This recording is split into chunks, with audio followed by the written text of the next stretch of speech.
Trevor Jackson Podcast. So we made it to chapter 9 in the book, The Divorced Man. A brick thrown into a compound. Erick has also released his second installment to this book series.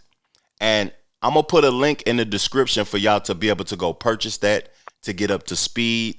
So when the conversations come with the author, that y'all be well versed and be ready for the conversations. And if you're new here, make sure you subscribe to the channel so you can be up to speed. Make sure you hit the notification bell so you will be getting aware when these episodes are released. And we appreciate your presence being here with us right now. How was your day today, Erick? I appreciate your time. Hey, I am glad to be back with you.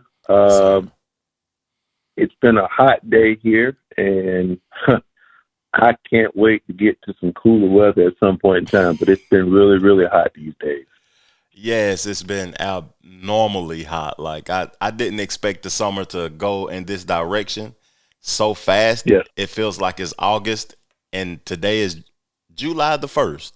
It's the first day of July, and it's just interesting to see 95 and 99 degrees so early in the summer. That is very true. So a brick thrown into a compound. You know, when I think of a compound, I think of a young person throwing rocks into the pond or whatever, or throwing items into the pond. But when I think of a brick, that's a totally different thing. That's going to create a wave. That's going to create, the water to move different. It's going to be a different vibration, a different frequency. Why that title to chapter 9, Erick? Well, I was trying to keep some type of a descriptive transition in play where I am trying to give the reader an overview of what this chapter is going to be kind of visually. And as a child, sounds like you and I had similar experiences. Always was fascinated about learning how to interact with the environment. One of my good friends now, we used to go fishing across the street from his house. We'd kind of walk a little while and get back to a really big lake that's in Atlanta that a lot of people probably are not aware. There's a huge lake in Atlanta.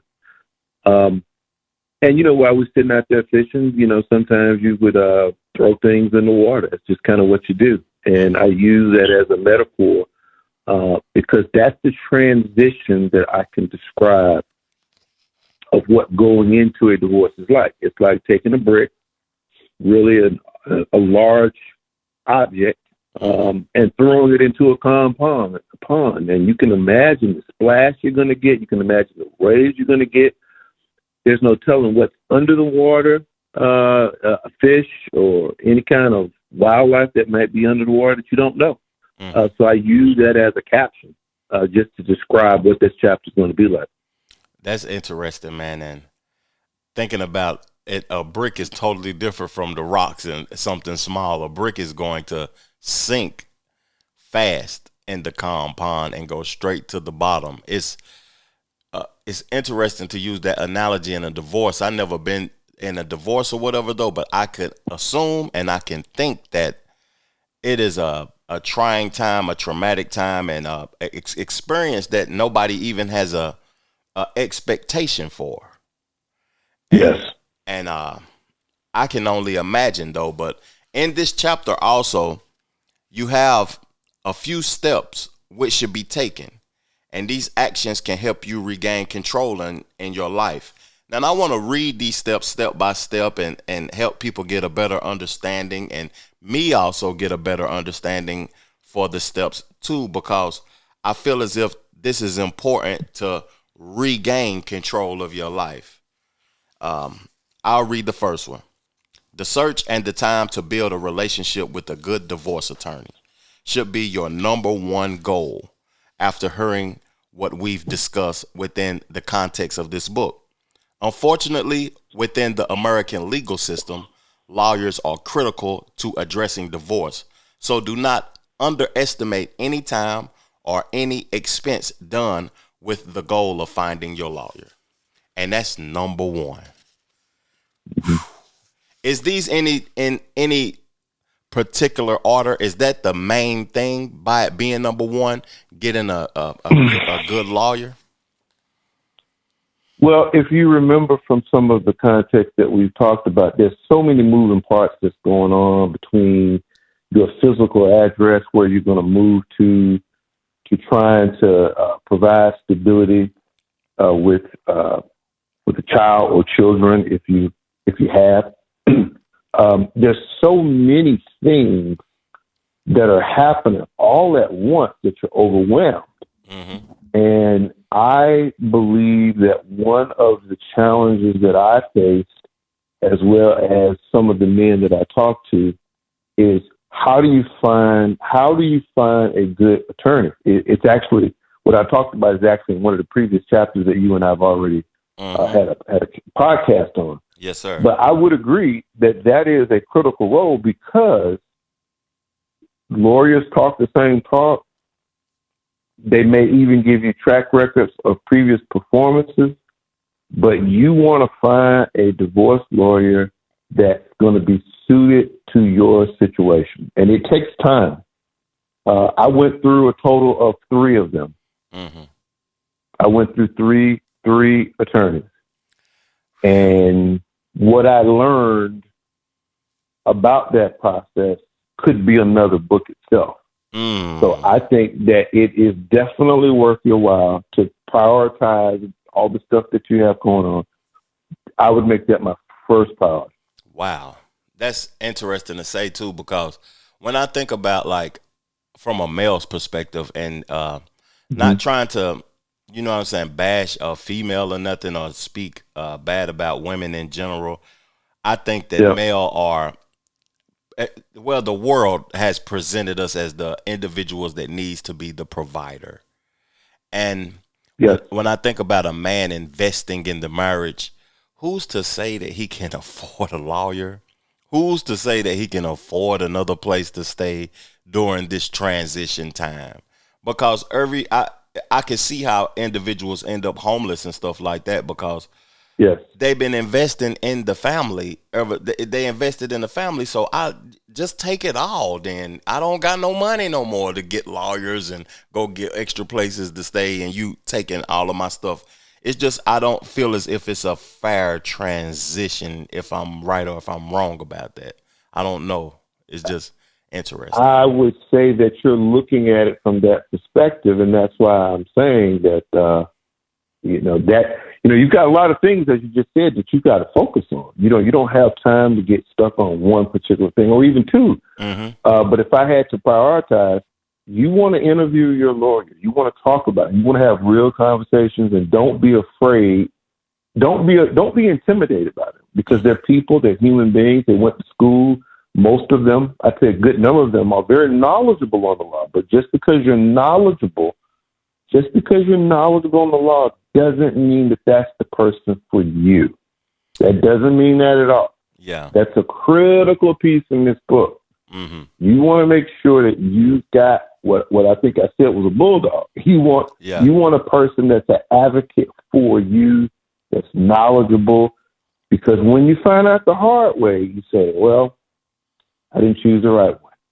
And at that point, there's not much you can do about it. Man, that's crazy. I want to get to the second step, yes, sir. But I want to say that you caught my attention when you said interview the lawyer, because a lot of people don't look at it from that aspect. I don't know what percentage of people go into interviewing the lawyer. Like, speaking of how you're going to represent me, what is your interest in this case, and just understanding the no's, the wins, the do's, the don'ts. It's just people go in and saying, what can you do for me in this situation? People are fundamentally intimidated by attorneys because they think that they're overly smart. They think they're educated. They think they make a bunch of money. And for most practical purposes, they do have this mystique about them. However, you have the right to interview. You have the right to ask them questions about, what is your personal beliefs about gender equality when it comes to divorce. You have the right to interview, to talk to them. And if you don't feel it's a good fit, You're paying for it. You are literally paying for it. So I say, by all means, you need to find an advocate. Yeah. You need to find an advocate. Yeah. Man, this is interesting, man. Let me read part 2. I suggest finding a professional therapist because research has shown divorce produces traumatic responses, post-traumatic stress syndrome, and other neurological, emotional problems. Unfortunately, many men attempt to deal with this problem by engaging in unhealthy relationships, drugs, alcohol, and other disruptive behaviors to soothe their emotional pains. Personal care is paramount. Wow, I never been to a therapist or a person that speaks to the mental and things like that. Mm-hmm.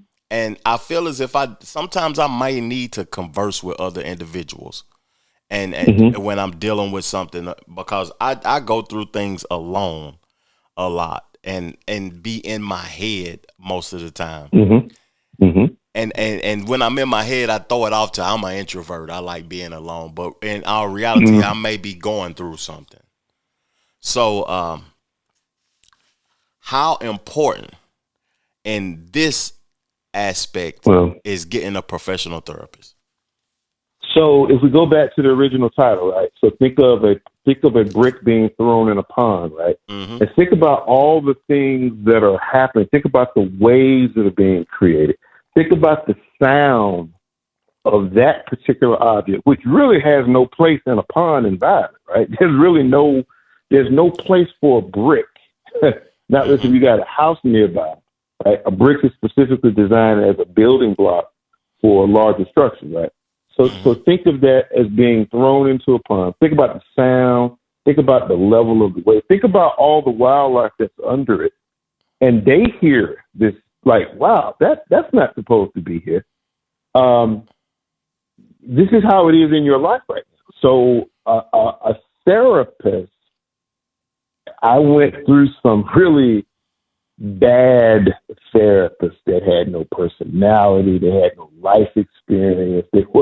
They were 27, 28. They lacked a lot of, they had the psychological training, but they didn't have any life experience. They just literally lacked life experience. So I found a particular person that the chemistry was phenomenal. Yeah. She was a African-American female therapist. Let's make sure we note that. Okay. She's an African-American female therapist from the great state of Alabama, which is where both of my parents are from. That was a good conversation piece. But the thing about it was her expertise, she worked for the federal government, specifically in the Navy. Wow. Because she told me that every day in all of the armed services where it's being served, men are getting their divorce notices sent overseas. That's ridiculous. They're getting those wonderful papers that I keep talking about. They get served overseas to a deployment. And it happens so frequently that the Navy or the U.S. military decided, hey, we need somebody on site to help with the mental aspect of a man or a woman who's serving their country, who's being put literally their life on the line, and they're getting with this information because a lot of people lose it. I can't. A lot of people lose it. I can't imagine, but I'm hearing you. But I can't imagine me being at work in another country. I might be in a war. I might be working in a war zone, and I'm being served purposes that the person who I love the most, who I put my life on the line, who I'm doing this for and everything to provide for, don't want to have nothing to do with me no more. That's crazy. That was an industry that I did not know about, and she specialized in male divorce, and we worked very well together. We worked because she could hit me with the psychological stuff, but she could also code switch, right? And she could go to the cultural aspects of what's going on. And that skill is pretty rare, by the way, where you got somebody who can quote stuff out of I think it's the DSW, or the DM, the handbook on mental disabilities or mental situations, and also code switch on it, and to talk about celebrities and talk about, looking at how these things play out in the real world. So I was very fortunate to have made a positive connection with someone that I can really say really, really helped me out tremendously. That is important to be able to do that too, like code switch, because that means that they can convey the message and you can have a different understanding in different ways and in different levels. And that's interesting, because you have to get an understanding for something. You have to be able to convey it in multiple ways. Yes, you do. Yeah. Yes, you do. Yes, you do. In this, I want to just address something too, because I never heard of post-traumatic stress syndrome in this way. I got the book. Yeah. I think is it Dr. Joy DeGruy, or it's I think she's the author. Post-traumatic slave syndrome. She speaks on it. A slave. She speaks on a cultural aspect. Yeah. Yeah, but not from a relationship aspect. She's very good, by the way. Very good. But post-traumatic stress syndrome. So this is after a situation ends, and it's the traumatic situation causes stress. That is interesting to me. It causes stress, but let's fast forward to the dating world. Let's fast forward, less intellectual, just the real life world. And how many times I get hit with this when I'm just out casually talking to a woman? She may or may not be interested in me. She kind of hears my story. I hear her story, and we just kind of casually talking, and you get the same response. You either get, well, who hurt you? Or my favorite one is, well, don't you think it's time to move on? Yeah. Because women can sense things on a man. Yes, they can. On a man. They can sense yes, things. They can. And that's interesting too, because we deal with stuff and it actually shows on our face and in our actions and stuff. That's crazy. Would it be socially acceptable for a new family? Sometimes women suffer from postpartum during the childbirthing process, and they would it be acceptable for a man to make a comment, which has been documented, that postpartum is a real phenomenon that women feel? Would it be socially acceptable for a man to use the same? Well, don't you think it's time to move on and let's get back to work? Yeah, that wouldn't be. Nah, it would not be. That'll be. They might create a law for that, to lock you up for speaking like that. But yes, sir. But could it be also,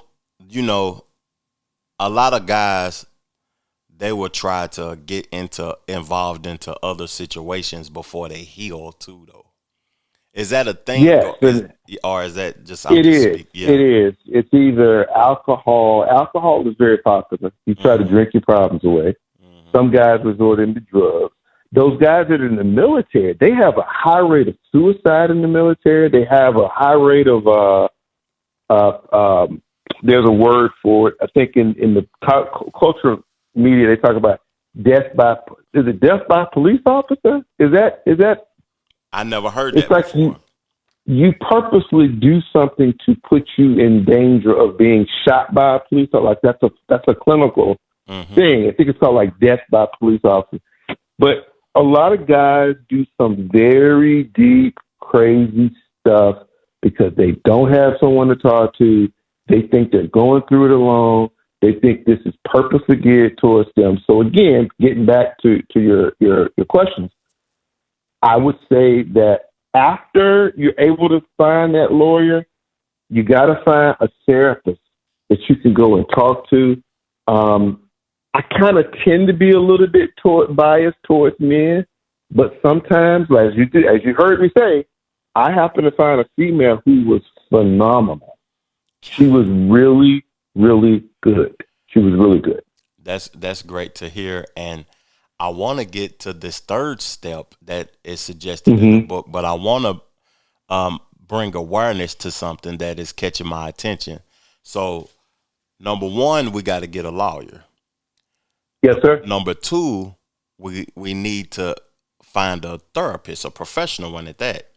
Yes, we do. Number three is financial goals. Now, what I'm realizing is that the first three things, you got to have some income. You have to have some money to get divorced, and then have a healthy healing aspect from it. Yes, you do. This is interesting. And real quick, so I can segue. I want to segue real quickly. The thing, and I appreciate you promoting the second book. So the second book is called The Divorced Man at Work. And the only way that you're able to do those things 1 and 2, you have to have a job that allows for you to work, but you have to protect your employability. And that is a problem that men do not get. You've got to protect your employability so that you can do those other things. And we don't put our attention on that because we're getting hit left, we're getting hit right, we're waiting on the bell to ring. Like, somebody please ring the bell so I can limp back to the corner. I just want to limp back to the corner. I'm waiting on the bell to ring. Bell hadn't rung yet. You're still getting hit. You're still getting hit. They say that multitasking, I don't know who they is, but I've read somewhere, and I wish I had the sources of what I read, but I forgot where I got this from. But they say multitasking is the number one source for Alzheimer's. And, oh, wow. And listening to... I'm fascinated by that because it makes some sense. It makes some sense because you're trying to do something that the body is not capable of doing. Yes. Because when you multitasking, to me, you just half-stepping a whole bunch of stuff. You're not doing one specific thing phenomenally. So yes, it's just interesting, man. This whole thing is eye-opening to me, and I'm going to go ahead and read part 3, Eric. Financial goals. It is important to understand that divorce is not cheap, not a cheap endeavor, and your financial plan will have an impact because of the legal actions that are required within a divorce. Understand that much of the money that goes into this proceeding is required for you to maintain your mental health, physical health, and emotional health. Any money lost because of a divorce at some point in time will come back to you. Must believe. Will come back to you. You must believe. Yes. Oh, goodness, man. Yes. Yeah. Understand that. That's an open topic there. Yeah, that explained itself, actually. To be honest with you, it really doesn't need a deep dive because maintaining your mental, your physical, and emotional health is important. Any money lost because of a divorce at some point in time will come back to you. You must believe. Dang. I appreciate you sharing that with me because I needed to hear that to myself. I appreciate that. Yeah. You know, as a man, we have to believe that it's always a better financial future in the future. Yes, because if we stop believing that, then or if we stop pursuing that, then we done. It's like I realize something as the world continue to move forward. The world is pushing people who are not continuously learning, continuously evolving. It's pushing older people out and continuously financially growing. It's pushing older people out. So this is important to believe that your finances will come back to you, and keeping financial plans and having financial goals, no matter if you're divorced or married or single, to be honest with you. That's very important to me. Yes, sir. You want me to get into the fourth one? Go right ahead. So the fourth aspect is family. The longer the divorce, the more impactful. A breakup Yeah. between a husband and a wife will not only impact the immediate family, but the larger family. I suggest you have an Yes. understanding on the ability to heal at different phases of your life. Some may Yes. criticize this advice, however, offer advice through the lens of a man and other males who have been impacted in ways sometimes females may not be able to understand. Mm. Talk to me about the importance of the family structure in totality too, because not just your immediate, not just the kids and the wife, but like if you have brothers, So uncles, aunts. it goes back to the brick being thrown in the pond. There's ripple effects. Mm-hmm. There's undertows of relationships that you've had over the years with different people, not just yourself. So not only are you married, but you're also married to family members. You're also married to friends. Mm-hmm. You're married to your child's favorite teacher. You're married to the person who cuts your hair. I mean, there's so many of these waves that when those waves are broken, you literally have to start over. You have to accept that there's going to be loss. I've got people that I thought were my legitimate friends. Mm-hmm. I thought who have yet to speak to me. Wow. Who have yet to reach out to me. There are people that I thought were my friends who still communicate with me, but I found out really never had my best interests at heart. Mm-hmm. And then there are people that I know that have always had my interest. They've always had my back. They've always wanted the best for me. Mm-hmm. So you have to find a way to heal with different people, your family, your immediate family, your intermediate family. And that takes a very long time to do. Mm-hmm. Because depending on the length of the marriage, you're going to develop relationships that you don't even know until it's gone. That's powerful, man, because I think about, when you with your wife out and you go to the gym or when she's with her husband out and y'all go to the gym, people know y'all as one, basically. Yes, they do. When you go to the family function, people know y'all as one. So now when they see y'all not together, they might. It's just crazy. That's all I can say. They don't know how to process that. Mm-hmm. Can you imagine going to the same church? And then one of you going to the church alone multiple times. Yeah, that's tough to do. Mm-hmm. It is a complete disruption to your life. Mm. Yeah, that's eye opening to me because even though I haven't experienced that, I can feel I don't feel it actually, but I can kind of assume what that feels like. Yeah. Like me, I probably will have to leave the city because of all of the experiences what keep that person on my mind. Like I can't go to this restaurant no more because I'm gonna be thinking about you. I don't want to go to this art museum no more because me and you was there. I don't want to go to this church no more. I got to find a new church. It's just interesting. I recently had to return to the city where all this happened. I recently did that. Mm-hmm. And it was difficult. It was really, really difficult. You ride by and you see stores, you see restaurants, you see baseball fields, and it brings up memories. And it's not something that is likely to be brushed over.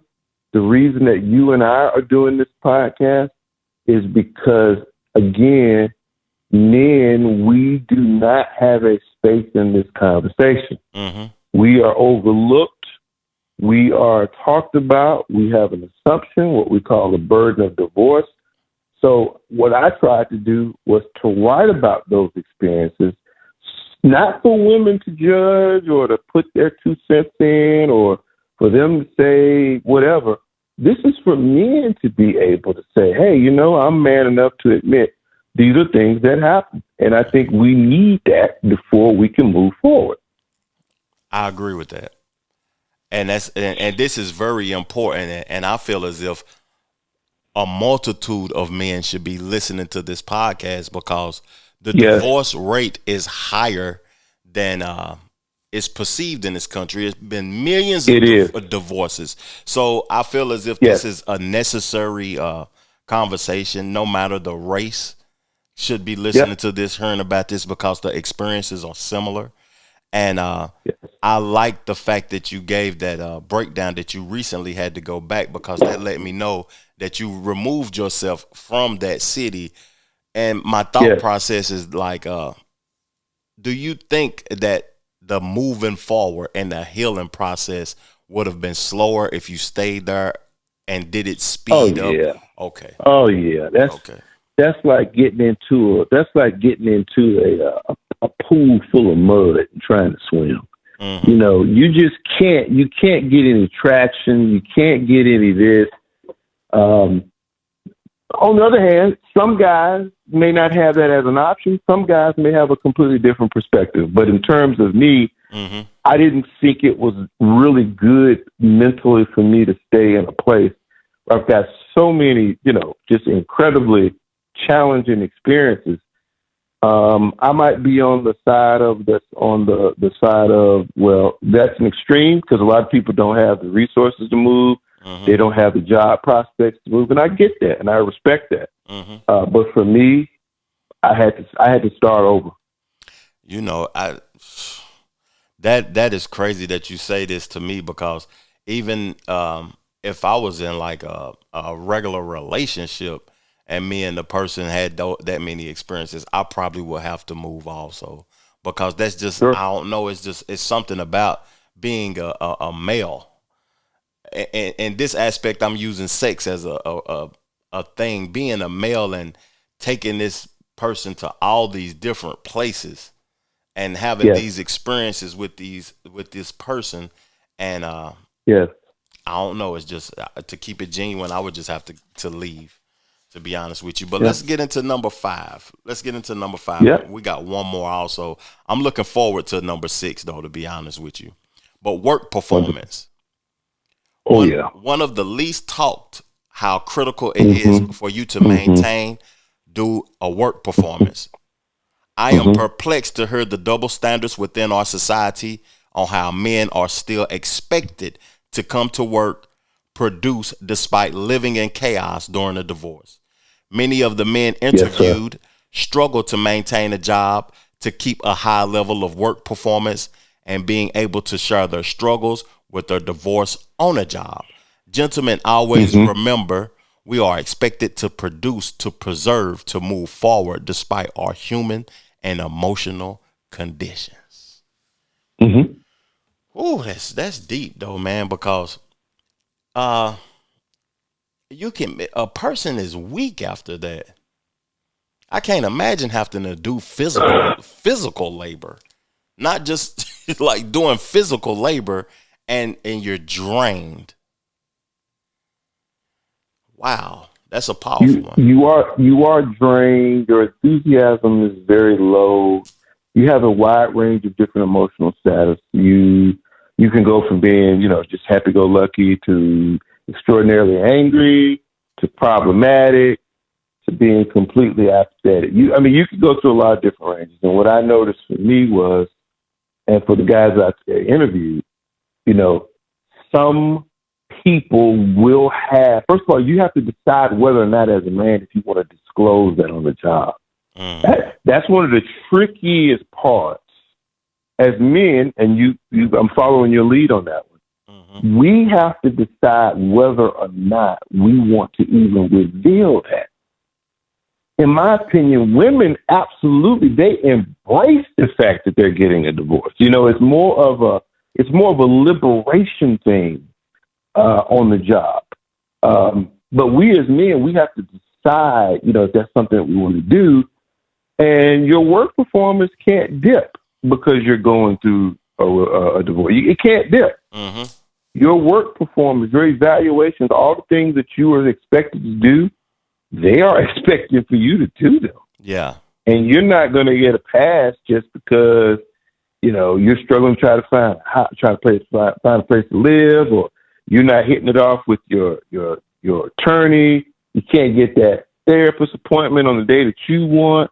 You are still expected to perform. If you're fortunate enough to get a shoulder to cry on, beautiful. Mm-hmm. But don't expect it. And that's a warning for men. Okay, that's a great warning also. And hearing you speak about this, it makes me think like men not wanting to disclose that they're going through a divorce at work. That's a tough one.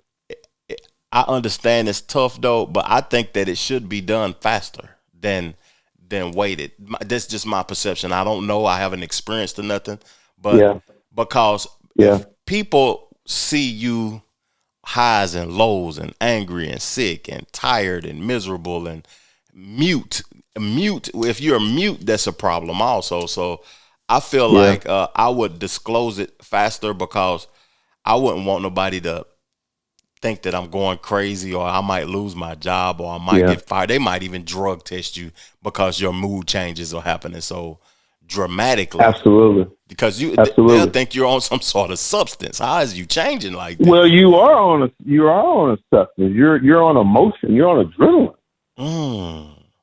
You're on adrenaline. Your brain is creating all of this stuff, and all it takes is one text message at the job. You going online looking at your bank statement, say, "Hey, wait a minute, what? I didn't pay for this." Or you get a notice from your lawyer saying, "Hey, you only provided 2 months of bank statements. I wanted 4. You didn't get the email." That can set you off. Yeah. So you are on a substance. That can set you off. That might be worse than a substance. I see why people need they get off and they need a shot of something. They need a shot of something.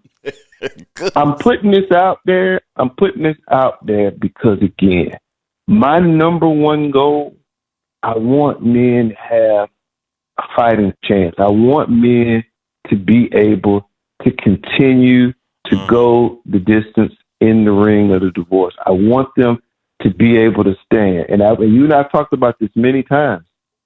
It is my personal opinion.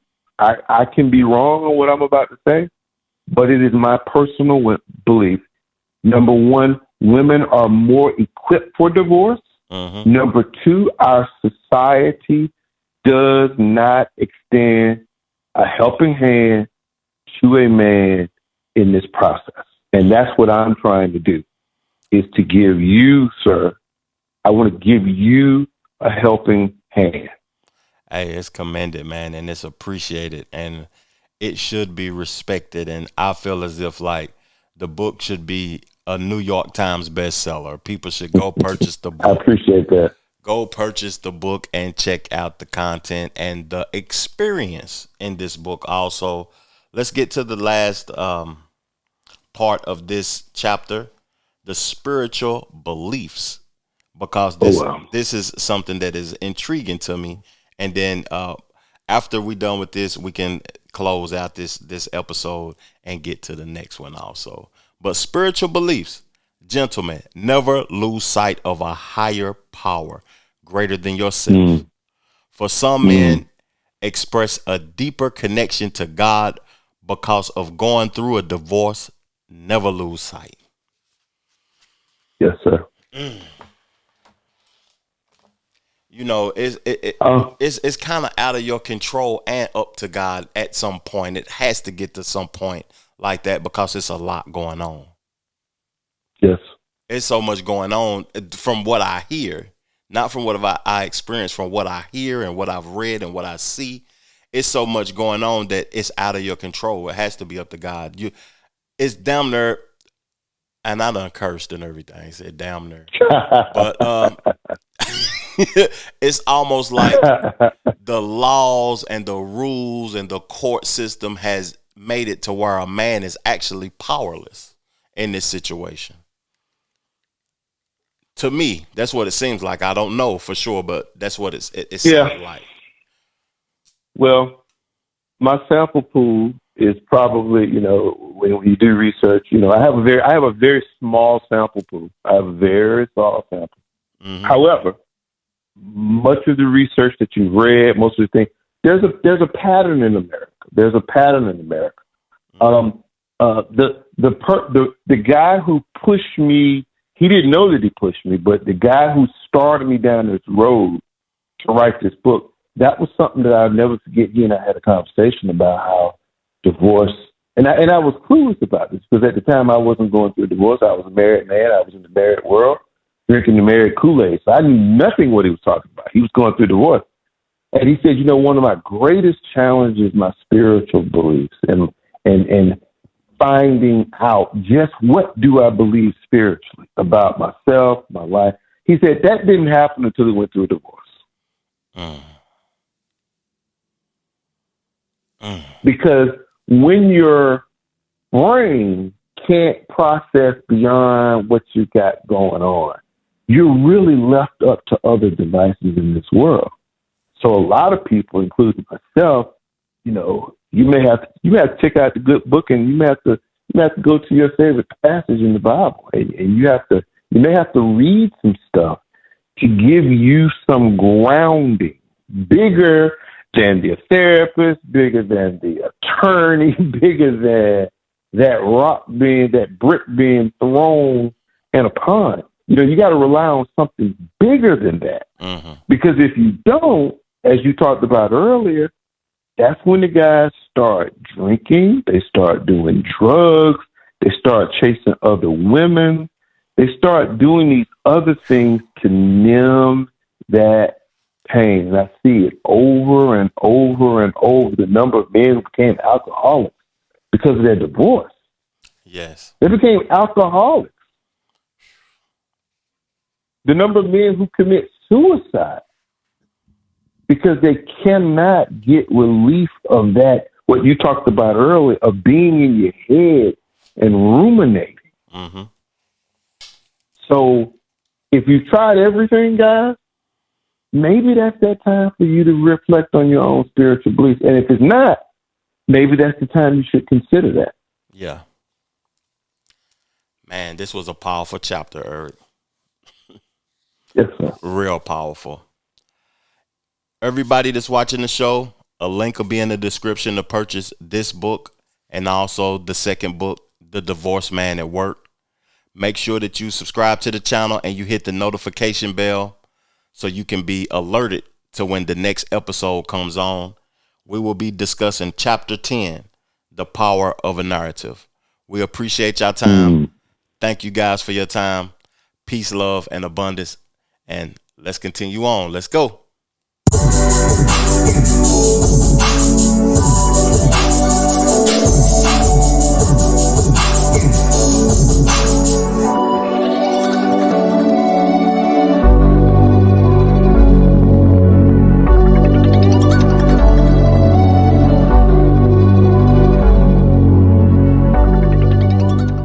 The Trevor Jackson Podcast.